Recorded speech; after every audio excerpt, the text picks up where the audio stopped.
This year's truck is a 1920 GMC K71 3.5 ton. We've moved it into the museum for our 100th birthday celebration for it. We acquired this truck in 1991 from the Earl Marhanka collection in Dowagiac, Michigan. And so let's take a look at what a truck cab from 1920 looks like. You can see that we've standardized left-handed steering in 1920. Up here, we've got a spark.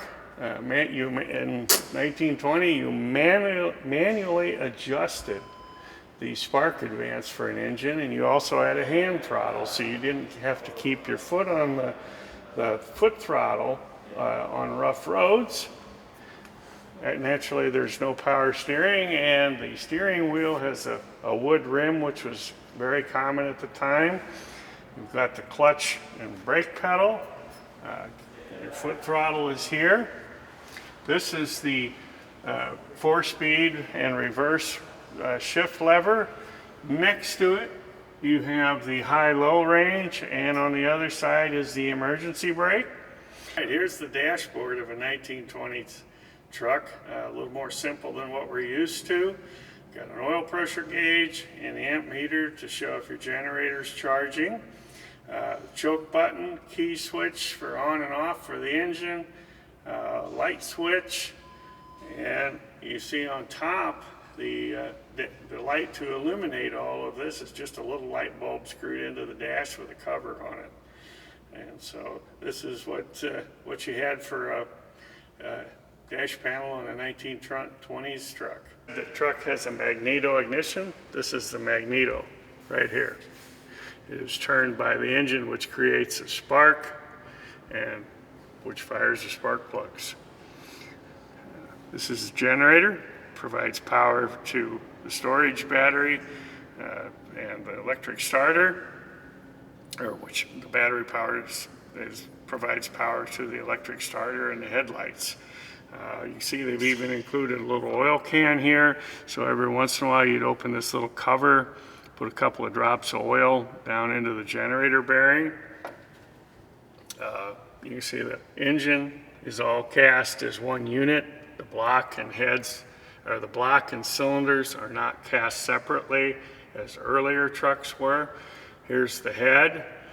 The valves are within the engine block themselves, and the head just contains the combustion chambers.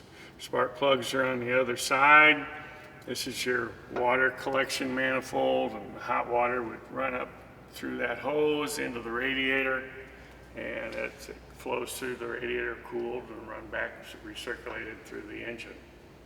Got the electric headlights.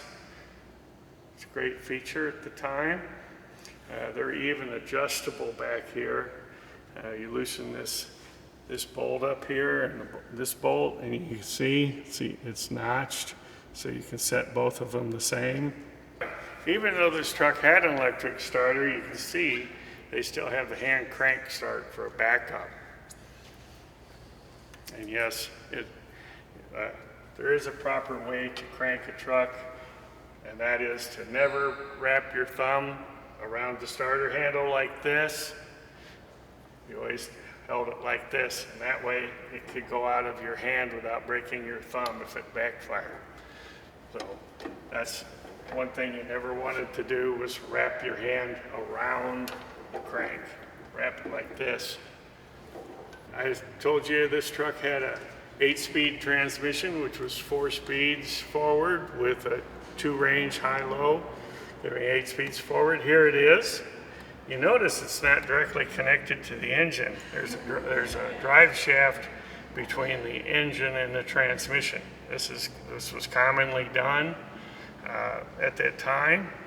We've got a big universal joint right here running back to a worm drive rear end. You can always tell a worm drive rear end because it has this on top. This is where the worm is. And worm drives are almost indestructible. And if you're wondering what these ears are for, this is where if you needed to service it after you pulled the axles, you could put a chain right here and lift up on it. Very heavy. Most of these were made by Timken, as this one is. Here's your brakes, mechanical brakes. One of these rods is for service, one is for the emergency. As I said, you could interchange them right up here.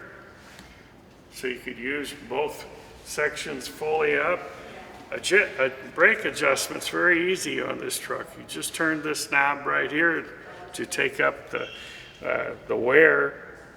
So got solid rubber tires. These are very worn. At one time they were duals, but they've been worn so much that it's just the single base layer of rubber. Here is the cast hollow spoke wheels. Believe it or not, these spokes are cast hollow. Otherwise, I don't know what this thing would have weighed. It would have been a lot more than what it does. So that's the tour of our 1920 GMC K71. Thank you.